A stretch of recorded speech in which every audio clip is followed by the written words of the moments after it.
and they've charged at such a level that only the premium multifamily can afford it. So you're talking about 5-6% of the rental inventory is present on those sites. So that means, rough numbers across all of it, you're talking about 19 out of 20 rentals is not available on any one of those sites. Hello, and welcome to Sink or Swim, a weekly podcast brought to you by RentSync, where we take a deep dive into the PropTech, multifamily, and rental housing industry. In each episode, we uncover the technologies and strategies used to help overcome operational challenges and increase the value of your multifamily investments. So, let's get into our conversation today. Welcome back to Sink or Swim. I'm your host, Nicolina Savelli, and on this podcast, I chat with multifamily and PropTech experts to learn how you can reach more renters, sign more leases, and maximize the value of your assets. And today, I have Jonas Bordo, the CEO and co-founder of Dwellsy, and former Group Vice President, Operational Services at Essex Property Trust, and Senior Vice President, Corporate Resources at Bentall Kennedy, now BentallGreenOak. Thank you so much for joining me today, Jonas. That was quite a mouthful. Great to have you on the show and chat about your experience working in multifamily and what Dwellsy is doing in the rental listing space. So, first, I'd love to talk about your career and rental housing. How did you get started in multifamily? What led you to this industry and what makes you so passionate about it? Well, first, Nicolina, thanks so much for having me here. I really appreciate having the chance to join the show. I've been in and around this space for a bunch of years, more than 20 years now, which is a little shocking to me, but there it is, in and around quickly. The real estate space. I know time flies, doesn't it? And, one of the things, I've worked in a variety of different areas of real estate, everything from, thinking about how to run a real estate private equity group to, operating across a multi-platform, multi-asset class platform like Bentall Kennedy, now BentallGreenOak. And, the reason I gravitated towards multifamily and housing overall is that it's just so relevant to all of us and it's so immediate. We all need a place to live, and it really is an operating business in a way that other asset classes aren't. And, lots of people are driven by lots of different things. I love the opportunity to really make people's homes amazing and, help landlords be great landlords, help renters find great homes. And when I spotted the opportunity for Dwellsy, I really didn't feel like I had a choice. I just had to go after it and create this market and, make this broken market work. Right. So perfect. And if you could, my next question is really talking about your experience in the industry prior to Dwellsy. If you could go back and give yourself any advice working at Essex Property Trust or Bentall Kennedy, BentallGreenOak, what would you say? Many of our listeners are working as marketers, property managers at similar firms, so maybe they can kind of gain some wisdom from your past experiences. Wisdom is an awfully intimidating concept that, I hope I can share a little bit, perhaps. I think there's a lot of different aspects of the day-to-day job that, everybody's got their challenges that they've got to face and, marketing units and, thinking about the best way to bring their units to market and the best way to get units filled as quickly and efficiently as possible and to, meet the market. I was just talking to a reporter earlier who, was mystified by the concept that, landlords are kind of market takers in terms of price. But that is the challenge. How do you get your units out there and get the best version of the market rent at that time? And how do you get that slight premium that might be available because you're making the renter realize that you're going to be a great landlord? And how do you communicate that to them in the most effective possible way? And then just make it really easy for them to sign the deal. From a slightly different perspective, one of my passions is helping coach people through their careers. And, one of the things that I've always advised people as they've progressed through their careers in multifamily is just, I've always taken the jobs that scared me the most and the biggest challenges out there. And whenever an inflection point has come along where there's an opportunity that's come up where I'm like, wow, I have literally no idea how I'm going to do that job. That's the one. Take that job. So what that feeling of imposter syndrome is actually not a bad feeling overall. Yeah. Yeah. That's a sign that you're in the right place and that you're really going to learn and grow and that you're really challenging yourself. If you're comfortable, if you're relaxed in your job, and, it's nice to have that feeling every once in a while. I remember having that feeling from time to time. But, the more you can challenge yourself, the more you're going to grow, the more you're going to get more opportunities, and the more you're going to see your career expand. Right. Because I think right now, it seems like there is a lot of turnover happening, especially with marketers, I would say, in that space. So, a lot of new faces, a lot of new people, and a little uncomfortable to start. But I mean, we have webinars too to help marketers and property managers kind of weave through all the nuances of the industry. And like you said, don't fear kind of that uncomfortable feeling. It will help you grow and learn and make you a better marketer, make you a better property manager. So 100%. Now, what motivated you to create your own rental listing site? I mean, that seems like a massive undertaking. What made you want to do something like that? To paraphrase most of the people I know, it's because I'm nuts, maybe.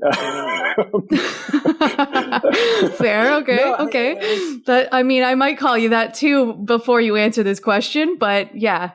Over the course of a couple of years, I saw a few things happening, right? I was at Essex and I was running 8 or 9 different groups when I was there. I was responsible for all of the functions that really made the front office experience productive or unproductive. If we did our jobs, the renters and the residents, prospective renters and prospective residents and residents had a great experience. And our team had a great experience in the front end. If we didn't do our job, they had a terrible experience. So that was kind of all the different groups, so including marketing and other functions. And so I had a front row seat to see a few things happen. One of them was the collapse of Craigslist. We were getting, in many cases, 50% or more of our lead volume from Craigslist. And it was good, high quality lead volume. We were putting tremendous resources behind it. It was free in theory, but we were putting tremendous resources behind Craigslist. And it had been for a long time our highest value lead source. And we saw that go to almost zero. And it took us a long time to figure out what was happening there, but it ceased to become a useful lead source for us. And trying to figure out other sources, it was incredibly difficult. And frankly, it just cost us a ton of money in that transition because finding other sources, and there were other sources, but trying to figure out how to use Google, trying to figure out SEO, SEM, those strategies, watching the listing services out there double, triple prices and feeling that pain, which was real pain. And at the same time, talking to renters, I'd go spend a day every month at one of our communities and talk to go on tours with prospective residents and talk to our team and, see what the experience was like and hearing from the renters in that situation and hearing their pain and hearing person after person after person tell me, man, when I did my last search 2 years ago, 3 years ago, it was so much easier and it's gotten so much harder, and realizing that the search had kind of moved offline as a result of the, not to put, might be an aggressive term, but the death of Craigslist had caused people to have to go out and walk the streets and look for yard signs again. And that was what happened for the search for most renters.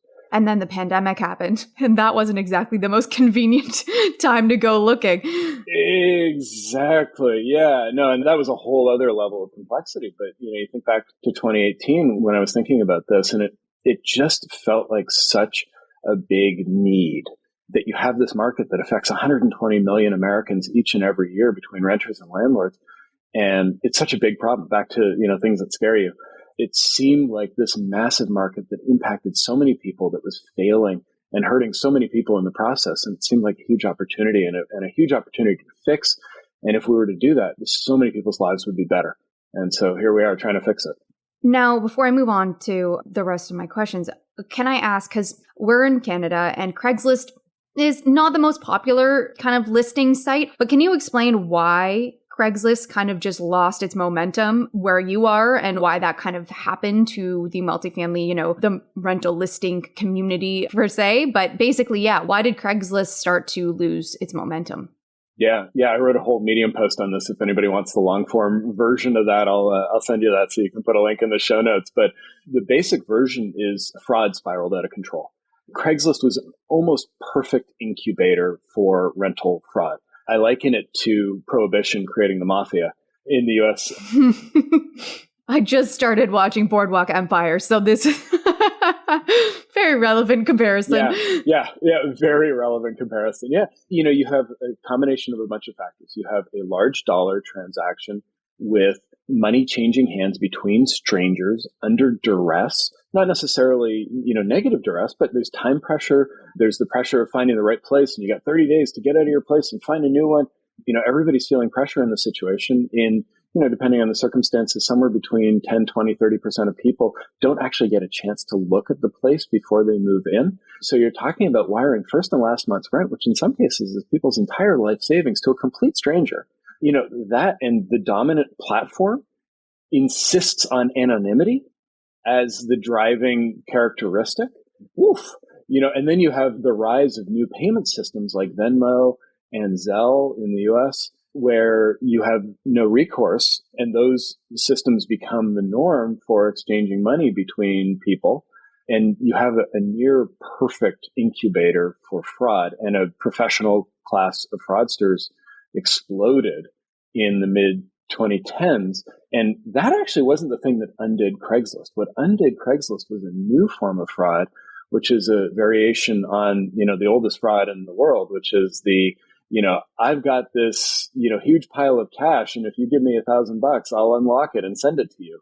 Right. And what started happening to the small mom and pop landlord was that they would get contacted by a renter who said, I'll pay you an extra $100 a month and I'll pay the whole thing up front. I just need you to cover my moving costs. And, it sounds like who could possibly get taken in by that? But I talked to a landlord a couple of weeks ago who did. And she, she's so embarrassed by this, but she had a capital need. She had put a new roof on her property. She was in a really tight spot, and it seemed like manna from heaven. And she got taken by this, and humiliating for her, because she, here's a sophisticated individual who just got caught in a bad spot, and this seemed like it was going to save her bacon, and it didn't.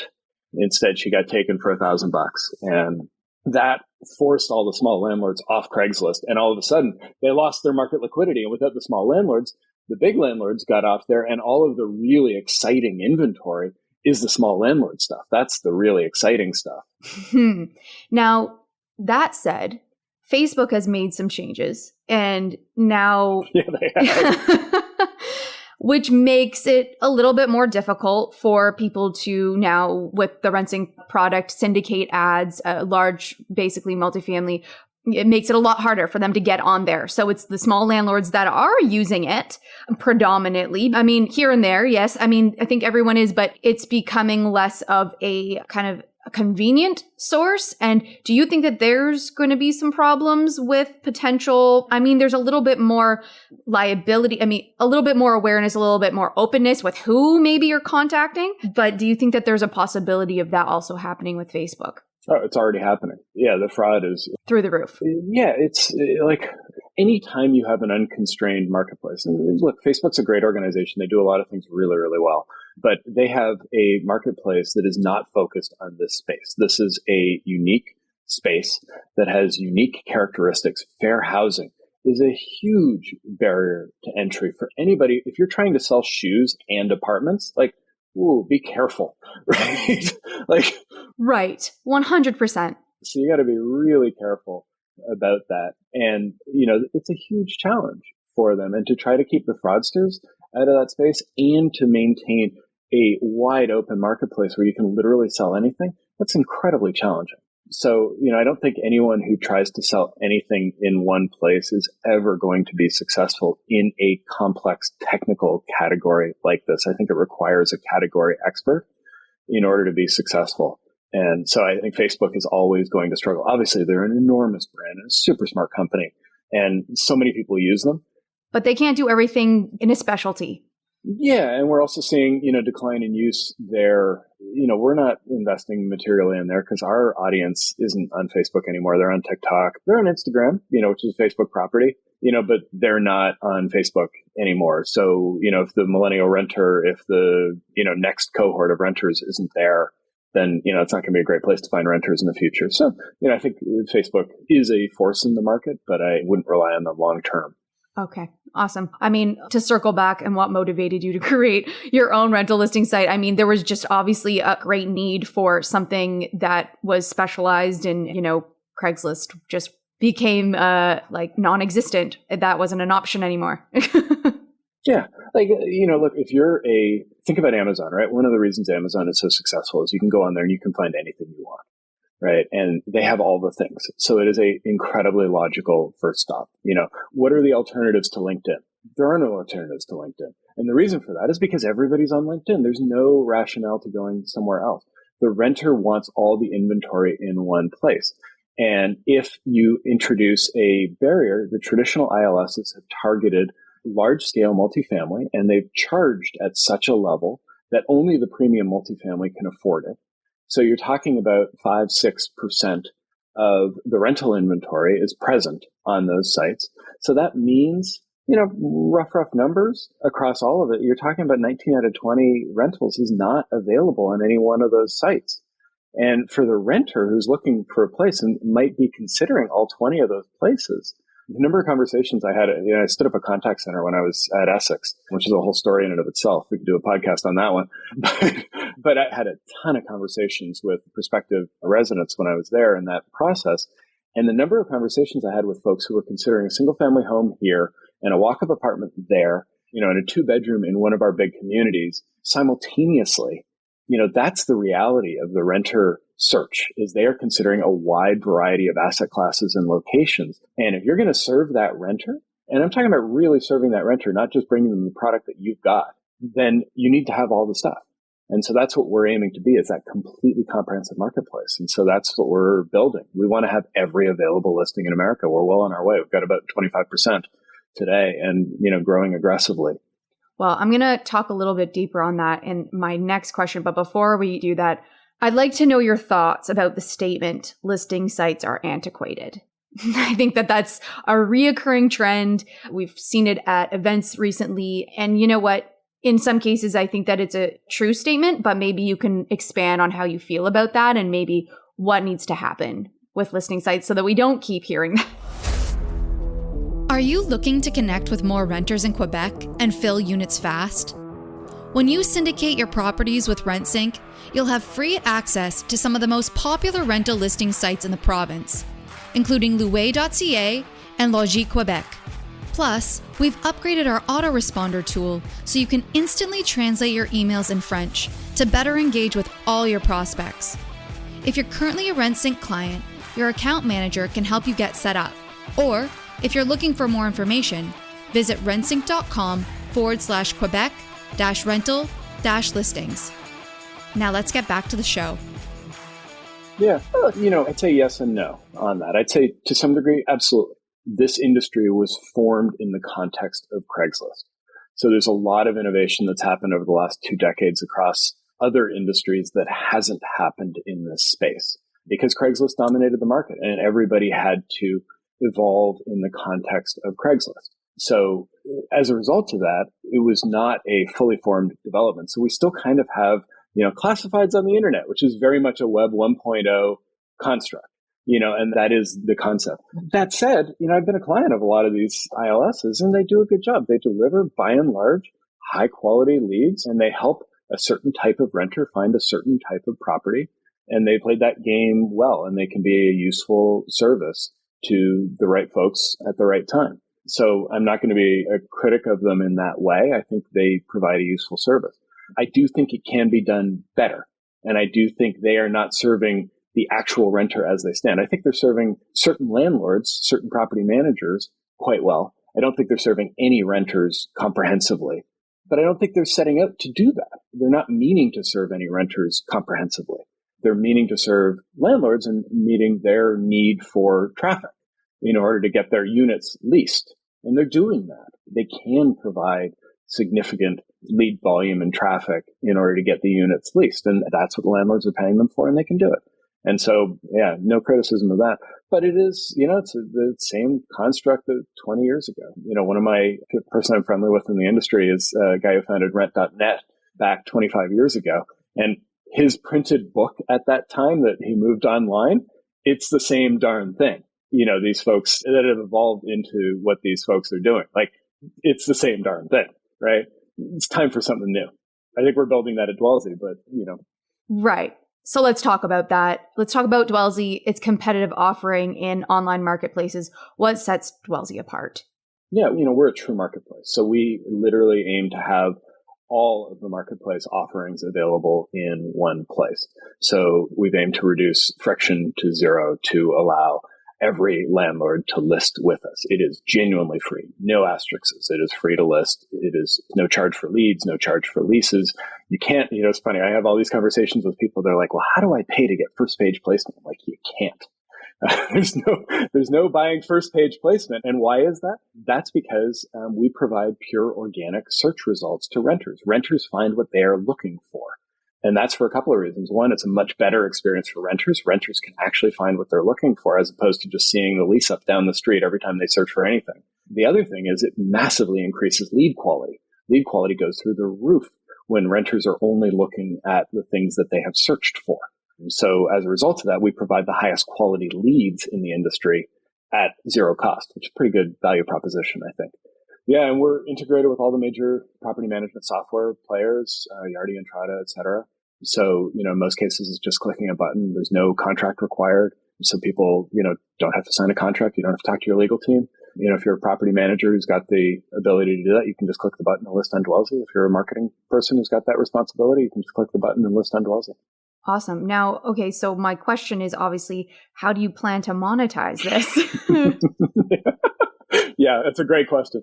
It's a very different approach, right? So think about premium products for renters and for landlords. So we have our first product available for renters.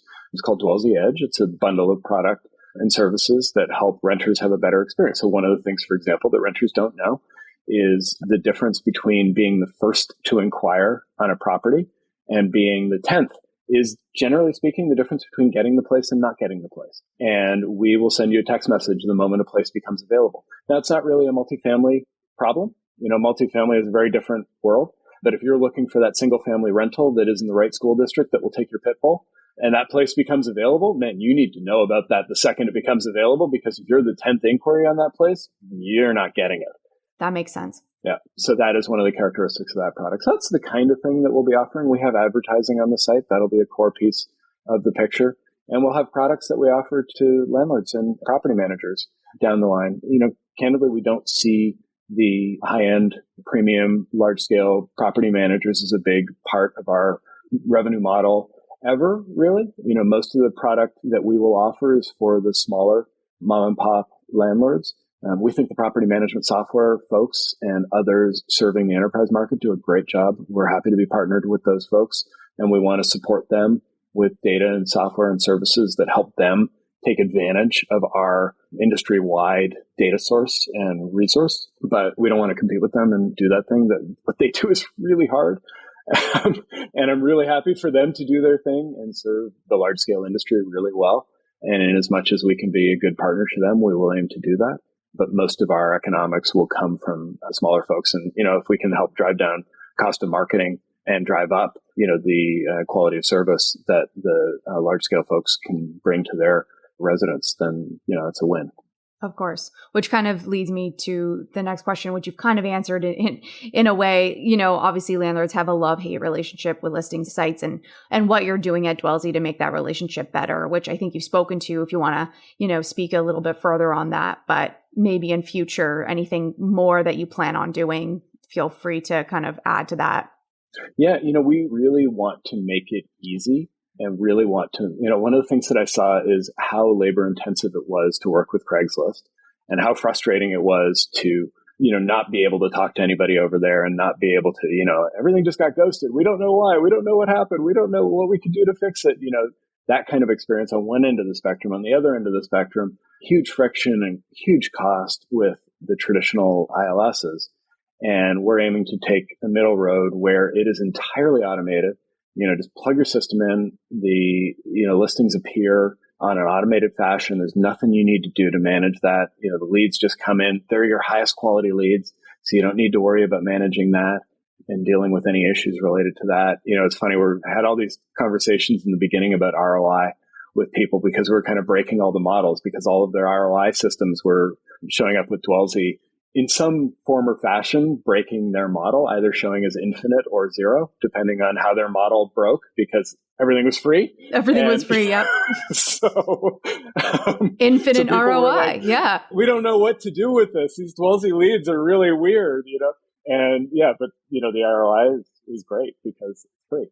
But trying to be that true partner. We don't call landlords clients. We don't call property managers clients. They're partners. We view ourselves as working in partnership with the property manager and the landlord to serve the renter. And so it's a little bit of a different relationship and a little bit of a different nuance there. But that's the goal, is to build that partnership and work together to create a better functioning marketplace for the benefit of all. Yeah, that's great. Now, obviously, these things don't come without challenges. So I'd love to know if you can share some of the biggest hurdles you've experienced as a founder of a listing site, specifically Dwellsy, and how you've kind of overcome them to get where you are now. Yeah. Well, the most obvious one out of the gate, and I was joking about it earlier, is, everyone thinks we're a little nuts over here because, a new ILS, like, you got to be kidding me, right? What are we doing? And we made some very intentional choices out of the gate to make Dwellsy kind of look and feel like an ILS. Even though there's a lot of things that are different about what we're doing under the hood, we wanted it to feel familiar to everybody involved so that, it felt comfortable. And there's a lot of things about the way it works that are very similar. You're still going to get good, high quality leads. Renters are going to be able to search listings. The listing content is the same that people have always been able to provide to listing services previously. There's a lot of things that are very similar, but getting that first traction was incredibly challenging to get people to, work with a new ILS after all of the gyrations that the industry has gone through over the past couple of decades. Getting to that initial hurdle, and frankly, COVID was a huge help for us. Out of the ashes of so much trauma and so much challenge, there was a window that opened for about 6 months there where people were like, we really need to be willing to try some new things. And, now it's such a challenge. Oh my God, the property managers who took on so much new technology during that period are now trying to digest it all. And my heart goes out to all of them because all of the work to digest all of that is happening right now. And wow, it's a lot. And we've tried to be the lowest maintenance piece of all that. But there was a period in which everybody was just clicking the button. And it was great for us because we went from 4 or 5 million units on the platform during that period to, 9, 10. And now we're up north of 13 million units listing with us now, which is amazing and wonderful. And I think we've hopefully made it a no-brainer for people just to click the button and gotten past that point. I think we've got 36 of the top 50 property managers and over 15,000 other professional property management organizations listing with us now. So, getting through that was really the hardest part to date. But lots of other things, lots of folks have tried to raise money for businesses like this. So raising money has not been, it's not been easy. It's not been easy. No, of course. No, it's not been easy because, lots of people have tried to raise money for businesses like this. And, as a result of, again, the gyrations of businesses that look on the surface similar, that's been an ongoing challenge. And, delivering product, the fact that we have trillions of data points that have to be delivered to consumers in a fraction of a second in order for them to have a good experience with a lean team, that is we're not putting people on Mars or anything really super complicated like that, but the technical lift involved in delivering the service is a big one. That's another interesting challenge that we've had to overcome. So where do you see Dwellsy in the next 2 to 3 years, given all that you've kind of said? Obviously, you've kind of doubled the amount of listings on Dwellsy over the last couple of years. So what's kind of the future projections for Dwellsy? Yeah, so we're on a massive growth trajectory right now. And, the goal within the next 2 to 3 years is to have the overwhelming majority of listings on the platform. As I mentioned, got about a quarter of them today. So, aiming to get, never get to 100%, but we aim to get most of the way there in the next 2 to 3 years. And on the renter side, we aim to serve every renter in America. And, I think within the next 2 to 3 years, that's within reach to have every renter in America finding their way to Dwellsy at some point within their search and, being able to start to build those relationships with those renters so that we can be a resource to them throughout their renting life. Right. Now, just kind of second last question and more of a general question, but given your experience with marketers and property managers, is there anything you wish you saw more of in multifamily marketing and leasing technology, maybe outside of, listing rentals on listing sites? Or do you feel like there's something that we should be doing, or multifamily marketers, and, what more could we see, or what improvements could be made? It's a really broad question because there's all kinds of interesting things out there. And I think that one of the things that I think is really underappreciated, there's a lot of people lamenting the slow movement of technology in multifamily. And I have enormous appreciation for the slow movement of technology in multifamily. And there's a really good reason why prudent people move slowly in this space. It's people's homes, right? And you mess with people's homes at your peril. I remember being in a conference where somebody was dealing with the earliest stages of home automation technology, right? And this is a woman who is a cybersecurity investigator, and her property management company switched out to a new keyless lock for her unit. And she and her friends cracked the lock within a week. And this is a woman whose life is at risk because of the work that she does. And now she has a new home that's insecure. And this is kind of nobody's fault in this situation. There's a bunch of people genuinely trying to do the right thing in this situation. I have home automation technology at my home, and I love it. It's great. And I'm an advocate for it. It's wonderful. But, in this situation, here's somebody whose life is at risk because somebody tried to do the right thing and they moved, slower than a lot of other spaces, but still relatively quickly. And she perceived her life to be a danger as a result of this. And I think it's a great example of everybody trying to do the right thing and still ending up in a pickle because of the unique risks around people's homes. And so, I think it's very easy when we talk about technology in this space to go to a place of everybody should move faster and we should have more technology. I'm not that guy. I think we should be really thoughtful about how we introduce technology that impacts other people in their lives, in their homes, and really allow them to lead us. So I think the question really is, what are renters pushing for? What do they want in their homes? And how can we as an industry create systems that allow the renter-led implementation, if you will? How do we create an environment in each individual renter's home where they can use the technology that they want to use? And that's, the complexity of having different implementations across a 300-unit community is enormous. But how do we move towards that, and how can technology enable that so that every renter is comfortable in their own home? That, I think, is an interesting challenge. I think that'll be my poll quote for this episode because I think that that's definitely how we kind of need to think about it. We're, as marketers, we always want to think about automating things and being more convenient for us, but we really also have to consider the renter and, who's actually going to be impacted by those automations and making things faster. Because, my next question was really about where technology is headed for multifamily and like what your thoughts around chatbots and virtual touring and all that. And I mean, that's made it more convenient, I think. That's increased the convenience of, getting things rented and signed leases faster and all of that. But maybe, what you've kind of said is we also have to consider how it impacts the renter at the end of the day. And do you have any thoughts around kind of, uses of chatbots, virtual touring, all of that, how you've seen that kind of grow and maybe kind of regress slightly over the last little while now that we're kind of, not back to normal, but back to somewhat of in-person touring and all of that? Like, what are your thoughts around that and where that's kind of going in the space?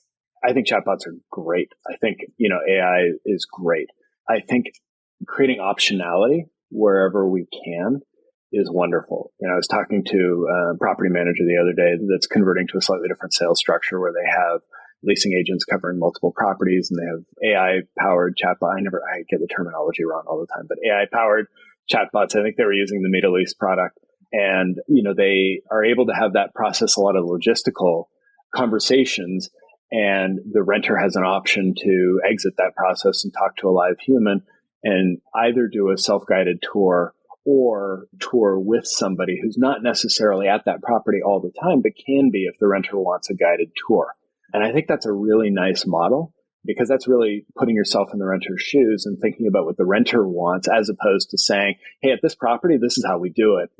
Whether you like it or not, this is how we do it, which is, fine. And a lot of property managers have to do it that way because of their organizational structure or how they approach things.